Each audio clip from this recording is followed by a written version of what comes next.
नमस्कार, मैं रचना शर्मा। चढ़ती कला टाइम टीवी देख रहे हैं सभी दर्शकों का स्वागत करती हूं। आप देख रहे हैं उत्तर प्रदेश के समाचार। आज भारतीय जनता पार्टी के आधार स्तंभ माने जाने वाले दिग्गज और वरिष्ठ नेता लाल कृष्ण आडवाणी का 96वां जन्मदिन है। उनके जन्म दिवस पर प्रधानमंत्री नरेंद्र मोदी, मध्य प्रदेश के मुख्यमंत्री शिवराज सिंह चौहान, उत्तर प्रदेश के मुख्यमंत्री योगी आदित्यनाथ समेत कई बड़े बीजेपी नेताओं ने उन्हें बधाई दी है। इस मौके पर उत्तर प्रदेश के मुख्यमंत्री योगी आदित्यनाथ ने कहा कि करोड़ों कार्यकर्ताओं के आदर्श, हम सभी के मार्गदर्शक, भाजपा परिवार के वरिष्ठ सदस्य, लोकप्रिय राजनेता आदरणीय श्री लाल कृष्ण आडवाणी जी को जन्मदिन की हार्दिक बधाई। प्रभु श्री राम से आपके उत्तम स्वास्थ्य और सुदीर्घ जीवन की कामना है। लाल कृष्ण आडवाणी जनसंघ के समय से ही भाजपा से जुड़े हुए हैं। वे बीजेपी के संस्थापकों में से एक रहे हैं। अपने वक्त में उनकी पूर्व प्रधानमंत्री अटल बिहारी वाजपेयी और पूर्व केंद्रीय मंत्री मुरली मनोहर जोशी की जोड़ी को काफी प्रचलित माना जाता है। देवास जिले की सोनकच्छ विधानसभा में उत्तर प्रदेश के सीएम योगी आदित्यनाथ ने चुनावी सभा को संबोधित किया। इस दौरान उन्होंने कहा कि इन लोगों ने 1947 में देश का विभाजन करवा दिया। अभी कांग्रेस कहती है कि देश के संसाधनों पर पहला हक मुसलमान का है। क्या यह शोभा देता है कि यह देश के संसाधनों पर हम भारत के नागरिकों का अधिकार नहीं है? इस भारत के संसाधनों पर गरीब, मजदूर, व्यापारी, माँ बहन और सभी का अधिकार है। दरअसल यूपी के सीएम देवास जिले की सोनकच्छ विधानसभा में पहुंचे थे। सोनकच्छ में सीएम योगी आदित्यनाथ का आक्रामक अंदाज देखने को मिला। उन्होंने कहा कि कांग्रेस समस्या तो भाजपा समाधान है। कांग्रेस की सरकार थी तो कश्मीर आतंकवाद की चपेट में था। भाजपा की सरकार में मोदी जी प्रधानमंत्री बने तो आतंकवाद की जड़ कश्मीर से धारा 370 ही समाप्त कर दी गई। सीएम योगी ने यह भी कहा कि ये लोग भगवान राम के अस्तित्व पर ही प्रश्न खड़ा कर रहे थे। भाजपा के डबल इंजन की सरकार बनी। हमने अयोध्या की समस्या, विवादित ढांचे को ही जड़ से समाप्त कर दिया और राम मंदिर का मार्ग प्रशस्त किया। उन्होंने कहा कि एक नया भारत है जो आस्था को सम्मान देना चाहता है। और इस दौरान सीएम योगी ने कांग्रेस पर जमकर जुबानी हमले किए और पूरी सभा में जय जय श्री राम के नारे गूंजते रहे। लोगों में मुख्यमंत्री योगी आदित्यनाथ को देखने का भारी क्रेज था। उत्तर प्रदेश आज बदलाव के एक नए मोड़ पर खड़ा है। परिवर्तन कैसे आता है, इसका एक उदाहरण बना है।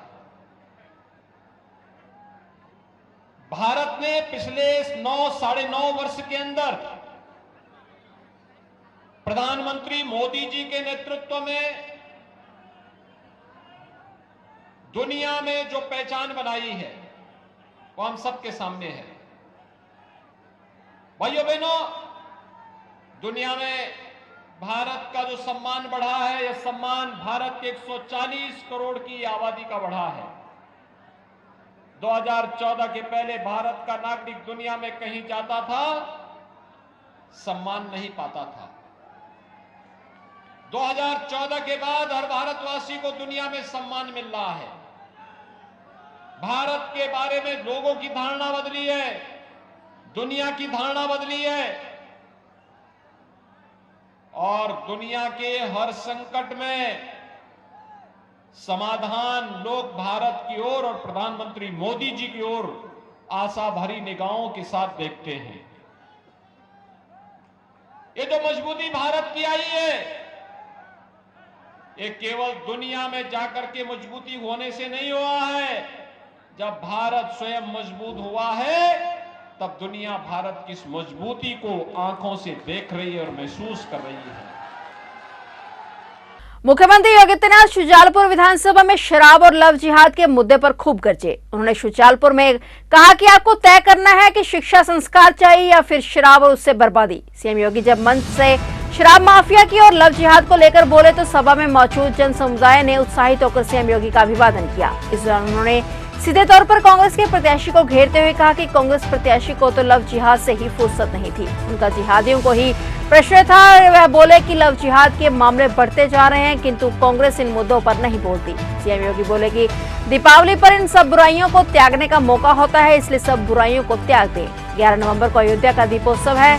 दीपावली का भी यह संकल्प होना चाहिए कि एक अच्छी सरकार लेकर आए। दीपावली संकल्प के साथ मनाना है। वहीं उन्होंने कहा कि अब उत्तर प्रदेश में कोई दंगा नहीं होता, माफिया शब्द वहां के लिए इतिहास बन चुका है। डबल इंजन की सरकार आम जनता की खुशहाली समृद्धि के लिए है और ये कार्य केवल और केवल भाजपा की सरकार कर सकती है।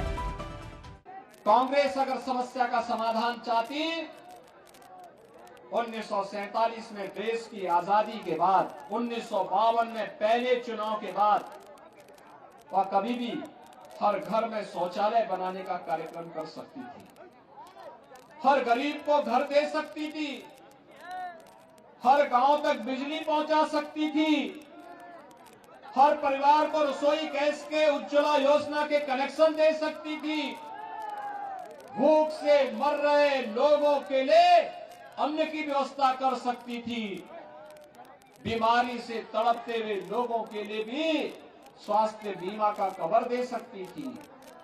कांग्रेस ने इनमें से कुछ भी तो नहीं किया, कुछ भी नहीं किया। यहां तो उल्टा करती थी कांग्रेस, कहती थी देश के संसाधनों पर तो केवल मुसलमानों का अधिकार है, यही तो कहती थी। और इस देश की युवा पीढ़ी को कांग्रेस को कभी माफ नहीं करना चाहिए, कभी माफ नहीं करना चाहिए।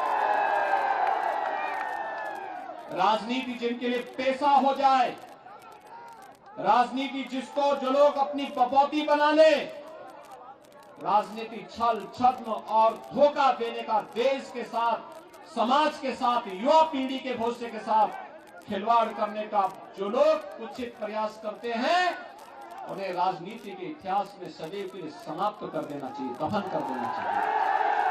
उनके राजनीति की दुकानें हमेशा के लिए बंद हो जानी चाहिए। और यही कहने के लिए आज मैं आपके पास आया हूं। भाइयों बहनों, भारतीय जनता पार्टी जो कहती है सो करके दिखाती है। आपने देखा होगा कांग्रेस इस समस्या को समस्या ही बने देना चाहती थी, क्योंकि कांग्रेस की नियति है समस्या, कांग्रेस की पहचान है समस्या। आजादी के 70 वर्षों तक वो देश को समस्या देती रही। ये समस्या कभी आतंकवाद के नाम पर, कभी नक्सलवाद के नाम पर, कभी उग्रवाद के नाम पर, कभी राम भक्तों पर गोली चलाने के नाम पर, कभी कश्मीर में धारा 370 को लगा करके वह इस कार्य को, इस समस्या देती रही। लेकिन भाइयों बहनों, वादा खिलाफी और समस्या, ये दोनों कांग्रेस की पहचान है। और भारतीय जनता पार्टी ने जो कहा सो करके दिखाया। तो ये थे उत्तर प्रदेश के समाचार, और नए समाचारों के साथ फिर से हाजिर होंगे। तब तक के लिए देखते रहिए चढ़ती कला टाइम टीवी।